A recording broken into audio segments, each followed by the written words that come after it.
வணக்கம். ஸ்ரீ ராமஜெயம். இன்று ஸ்ரீ சக்கரத்தில் 9வது சக்கரமான சர்வ நந்த மய சக்கரம் பார்க்க இருக்கிறோம்.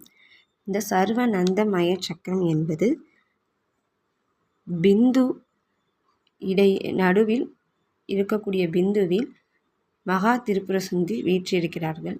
அவர்களை சுற்றி பல தேவதைகள் சாமரம் வீசிக்கொண்டும் மற்றொரு பக்கம் வீணை வாசித்து கொண்டும் இன்னும் பல தேவதைகள் அவர்களை சுற்றி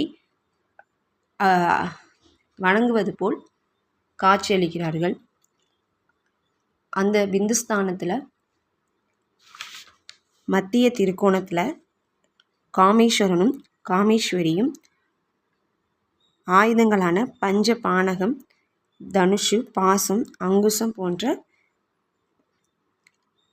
ஆயுதங்களை வைத்து கொண்டிருக்கிறார்கள். மத்திய முக்கோணத்தில் 3 கோடுகள், அதில் 15 தேவதைகள் இருக்கிறார்கள். அதாவது திதி தேவதைகள் சொல்லக்கூடிய அந்த 15 தேவதைகள். அதில் காமேஸ்வரி, பகலாமாலினி, நித்யக்லினியை, பேருண்டா, வந்தினிவாசினி, மகாவஜ்ரேஸ்வரி, சிவதூதி, துவரிதை, குலசுந்தரி, நித்யை, நீலபதாகா, விஜயா, சர்வமங்களா, ஜுவாலாமாலினி, சித்ரா. இந்த தேவதைகள் அங்கு அமர்ந்து வாசம் புரிகின்றன. அது மகா சோடாஸ்வரி, மகாவித்யா, இன்னும் பல தேவதைகள் ஸ்ரீ சக்கரத்தில் அருள் புரிந்து கொண்டிருக்கிறார்கள். அதில் லோக மாதாவான நம்முடைய மகா திரிபுர சுந்தரி அவர்கள் சிறந்த வஸ்திர பூஷண புஷ்பமாலை அணிந்தும்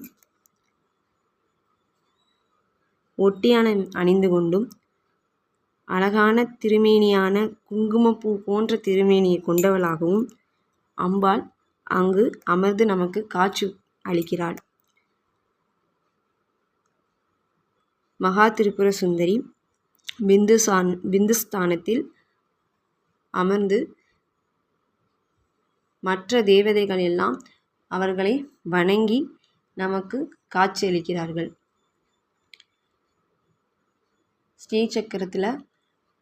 ஸ்ரீசக்கரத்துக்கும் நமது உடலுக்கும் உள்ள சக்கராவும் ஒன்று என்று சொல்கிறார்கள். நம் உடலில் உள்ள 7 சக்கரமும் ஸ்ரீசக்கரத்தில் உள்ள சக்கரமும் ஒவ்வொன்றுக்கும் ஒவ்வொரு நிறம் உண்டு. ஒவ்வொரு சக்கரத்துக்கும் ஒவ்வொரு நிறம் உண்டு. அது மாதிரி ஸ்ரீசக்கரத்துக்கும் நமக்கும் மனித உடலுக்கும் ஒற்றுமை உண்டு என்று சொல்கிறார்கள். மூலாதாரம், சுவாதிஸ்தானம், மணிப்பூரகம், அநாகதம், விசுத்தி, ஆக்கியானம், இந்த சக்கரங்களுக்கு ஒவ்வொரு தேவதைகளும் உண்டு என்று ஸ்ரீசக்கரத்தில் உள்ளது.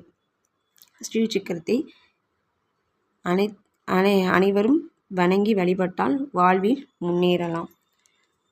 அனைவர் வீட்டிலும் வைத்து வழிபடும் பொழுது நிவேதனம் வைத்து வழிபடுவது மிக சிறந்தது. நன்றி.